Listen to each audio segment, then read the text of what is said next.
EPIC Kannada history. ನಮಸ್ಕಾರ.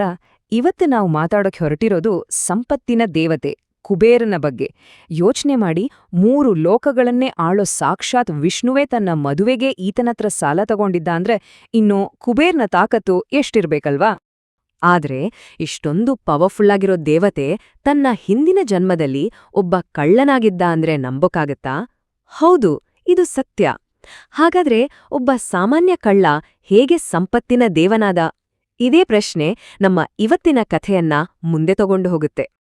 ಅಷ್ಟೇ ಅಲ್ಲ, ಸಾಕ್ಷಾತ್ ವಿಷ್ಣುವಿಗೆ ಸಾಲ ಕೊಡುವಷ್ಟು ದೊಡ್ಡವನಾಗಿದ್ದು ಹೇಗೆ? ಈ ಪ್ರಶ್ನೆಗಳು ಕುಬೇರನ ಕಥೆಯನ್ನ ಇನ್ನಷ್ಟು ಇಂಟ್ರೆಸ್ಟಿಂಗ್ ಮಾಡುತ್ತೆ. ಸರಿ, ಹಾಗಿದ್ರೆ ಬನ್ನಿ ಈ ಅದ್ಭುತ ಪಯಣದ ಬಗ್ಗೆ ತಿಳ್ಕೊಳ್ಳೋಣ.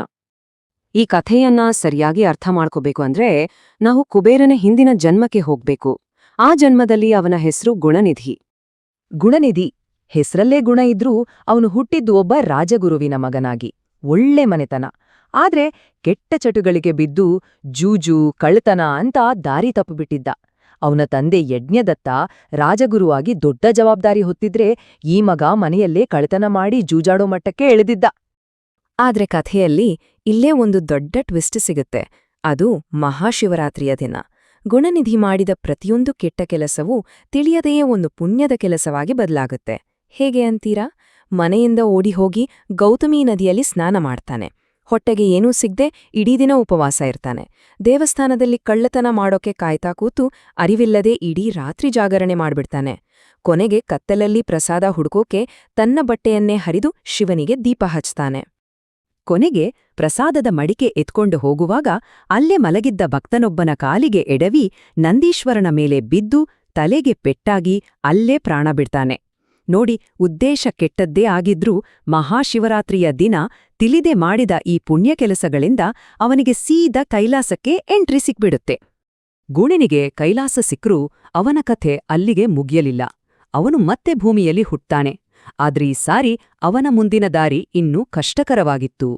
ಪುಲಸ್ತ್ಯ ಮಹರ್ಷಿಯ ವಂಶದಲ್ಲಿ ವಿಶ್ರವ ಬ್ರಹ್ಮನ ಮಗನಾಗಿ ಗುಣನಿಧಿ ಮತ್ತೆ ಹುಟ್ಟುತ್ತಾನೆ. ಅವನ ಹೊಸ ಹೆಸರು ವೈಶ್ರವಣ. ಆದ್ರೆ ಅವನು ನೋಡೋಕೆ ದೇವತೆಯ ಹಾಗೆ ಸುಂದರವಾಗಿರ್ಲಿಲ್ಲ. ಬದಲಿಗೆ 3 ಕಾಲು, 8 ಹಲ್ಲು, ಕುಳ್ಳಗೆ ದಪ್ಪಗಿರೋ ಒಂದು ವಿಚಿತ್ರ ದೇಹ ಅವಂದಾಗಿತ್ತು. ತನ್ನ ಈ ವಿಚಿತ್ರ ರೂಪದ ಬಗ್ಗೆ ತಲೆ ಕೆಡಿಸ್ಕೊಳ್ದೆ ವೈಶ್ರವಣನಿಗೆ ಶಿವನ ಮೇಲೆ ಮಾತ್ರ ಅಚಲವಾದ ಭಕ್ತಿಯಿತ್ತು. ತನ್ನ ತಂದೆಯ ಹತ್ತಿರ ಅನುಮತಿ ತಗೊಂಡು 1000 ವರ್ಷಗಳ ಕಾಲ ಶಿವನಿಗಾಗಿ ಘೋರವಾದ ತಪಸ್ಸನ್ನ ಮಾಡ್ತಾನೆ. ಯೋಚನೆ ಮಾಡಿ, 1000 ವರ್ಷ ಮೊದಲು ನೀರು ಮಾತ್ರ ಕುಡಿದು ಆಮೇಲೆ ಗಾಳಿಯನ್ನೂ ಸೇವಿಸದೆ ತಪಸ್ಸು ಮಾಡಿದ್ದ. ಅವನ ತಪಸ್ಸಿಗೆ ಮೆಚ್ಚಿದ ಶಿವ ಪ್ರತ್ಯಕ್ಷನಾಗಿ ವೈಶ್ರವಣನನ್ನ ಕುಬೇರ ಅಂದ್ರೆ ಸಂಪತ್ತಿನ ಒಡೆಯನನ್ನಾಗಿ ಮಾಡ್ತಾನೆ. ಇದಾದ ಮೇಲೆ ಬ್ರಹ್ಮದೇವ ಕೂಡ ಬಂದು ಅವನಿಗೆ ಆಡೋದಕ್ಕೆ ಲಂಕಾನಗರವನ್ನ ಮತ್ತೆ ಹಾರಾಡೋ ರಥ, ಪುಷ್ಪಕ ವಿಮಾನವನ್ನ ಉಡುಗೊರೆಯಾಗಿ ಕೊಡ್ತಾನೆ. ಆದ್ರೆ ಹೊಸದಾಗಿ ಸಿಕ್ಕಿದ ಈ ಪವರ್, ಈ ಸಂಪತ್ತು ಅವನ ಸ್ವಂತ ಕುಟುಂಬದಿಂದಲೇ ದೊಡ್ಡ ಚಾಲೆಂಜ್ ಎದುರಿಸಬೇಕಾಗಿ ಬಂತು. ಈ ಸಂಘರ್ಷಕ್ಕೆ ಕಾರಣ ಆಗಿದ್ದು ಅವನ ಮಲ ಸಹೋದರ ರಾವಣ. ಕುಬೇರನ ತಂದೆ ವಿಶ್ರವಬ್ರಹ್ಮ ಕೈಕಸಿ ಅನ್ನೋರ್ನ 2ನೇ ಹೆಂಡತಿಯಾಗಿ ಮಾಡಿಕೊಂಡಿದ್ರು. ಅವಳಿಗೆ ಹುಟ್ಟಿದವರೇ ರಾವಣ, ಕುಂಭಕರ್ಣ ಮತ್ತು ವಿಭೀಷಣ. ನೋಡಿ, ಕುಬೇರ ಭಕ್ತಿಗೋಸ್ಕರ ತಪಸ್ಸು ಮಾಡಿದ್ರೆ ರಾವಣ ಅಧಿಕಾರ, ಶಕ್ತಿಗೋಸ್ಕರ ತಪಸ್ಸು ಮಾಡಿದ್ದ. ಕುಬೇರನ ಶ್ರೀಮಂತಿಕೆ ನೋಡಿ ರಾವಣನಿಗೆ ಹೊಟ್ಟೆ ಕಿಚ್ಚಾಯಿತು. ಆಗಲೇ ಶಿವನಿಂದ ವರಗಳನ್ನ ಪಡೆದು ಪವರ್ಫುಲ್ಲಾಗಿದ್ದ ರಾವಣ ಲಂಕೆಯ ಮೇಲೆ ದಾಳಿ ಮಾಡ್ದ. ರಾವಣನ ಶಕ್ತಿಯ ಮುಂದೆ ಕುಬೇರ ಸೋಲ್ಬೇಕಾಯ್ತು. ಲಂಕಾ ಮತ್ತು ಪುಷ್ಪಕ ವಿಮಾನ ಎರಡನ್ನೂ ಕಳ್ಕೊಂಡ. ಆದರೆ ಕುಬೇರ ಸೋಲಿನಿಂದ ಕುಗ್ಗಿ ಹೋಗಿಲ್ಲ. ಬದಲಿಗೆ ಕಾಶಿಗೆ ಹೋಗಿ ಮತ್ತೊಮ್ಮೆ ಮೊದಲಿಗಿಂತಲೂ ಘೋರವಾದ ತಪಸ್ಸನ್ನ ಶುರು ಮಾಡ್ದ. ಈ ಸಲ ಎಷ್ಟ್ರ ಮಟ್ಟಿಗಂದ್ರೆ ಅವನ ಶರೀರದಲ್ಲಿ ಬರೀ ಮೂಳೆಗಳು ಮಾತ್ರ ಉಳಿಯೋವರೆಗೂ ಒಂದೇ ಕಾಲಿನ ಮೇಲೆ ನಿಂತು ಶಿವನನ್ನ ಪ್ರಾರ್ಥಿಸಿದ. ಅವನ ಈ ದೃಢವಾದ ಭಕ್ತಿಗೆ ಅದ್ಭುತವಾದ ಫಲ ಸಿಕ್ತು. ಶಿವ ಮತ್ತೆ ಪ್ರತ್ಯಕ್ಷನಾಗಿ ಲಂಕೆಗಿಂತ 100 ಪಟ್ಟು ಸುಂದರವಾದ ಅಲಕಾಪುರಿ ಅನ್ನೋ ನಗರವನ್ನೇ ನಿರ್ಮಿಸಿಕೊಟ್ಟ.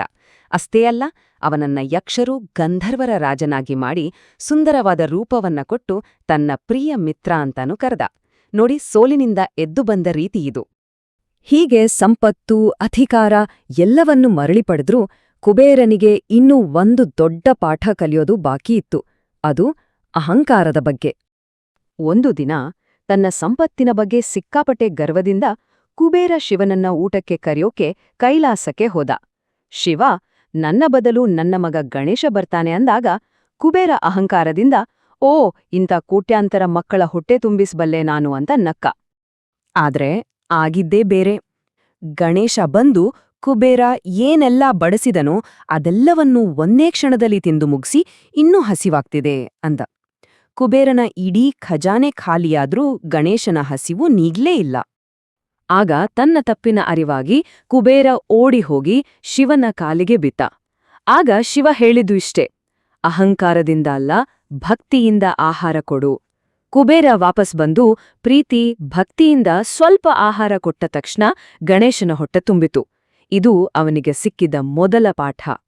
ಕುಬೇರನಿಗೆ ಅಹಂಕಾರದಿಂದ ಸಿಕ್ಕಿದ ಎರಡನೇ ಪೆಟ್ಟು ಅವನಿಗೆ ಏಕಾಕ್ಷಿ ಪಿಂಗಳ ಅನ್ನೋ ಹೆಸರನ್ನೇ ತಂದುಕೊಡ್ತು.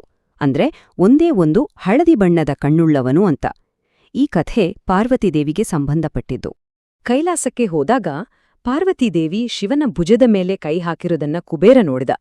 ನೋಡಿ, ಶಿವನಂಥ ದೇವನೂ ಒಬ್ಬ ಹೆಣ್ಣಿಗೆ ದಾಸನಾಗ್ಬೇಕಾ ಅಂತ ಅಸೂಯೆಯಿಂದ ವಕ್ರದೃಷ್ಟಿಯಿಂದ ಅವಳನ್ನ ನೋಡ್ದ. ಅವನ ಕೆಟ್ಟ ಆಲೋಚನೆಯನ್ನ ಗ್ರಹಿಸಿದ ಪಾರ್ವತಿ ಕೋಪದಿಂದ ಅವನ ಆ ಕಣ್ಣು ಹೋಗ್ಲೇ ಅಂತ ಶಾಪ ಕೊಟ್ಬಿಟ್ಲು.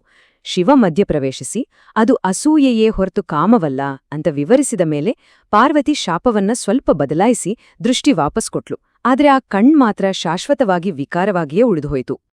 ಸರಿ, ಈ ಎಲ್ಲ ಅವಮಾನ ಪಾಠಗಳಿಂದ ಕುಬೇರ ಕೊನೆಗೆ ಏನನ್ನ ಕಲ್ತ? ಅವನ ನಿಜವಾದ ಸಂಪತ್ತು ಯಾವುದು ಅನ್ನೋದನ್ನ ಈಗ ನೋಡೋಣ. ಈ ಎಲ್ಲ ಕಷ್ಟ ಪರೀಕ್ಷೆಗಳ ಮೂಲಕ ಕುಬೇರ ಒಂದು ದೊಡ್ಡ ಸತ್ಯವನ್ನ ಅರ್ಥ ಮಾಡ್ಕೊಂಡ.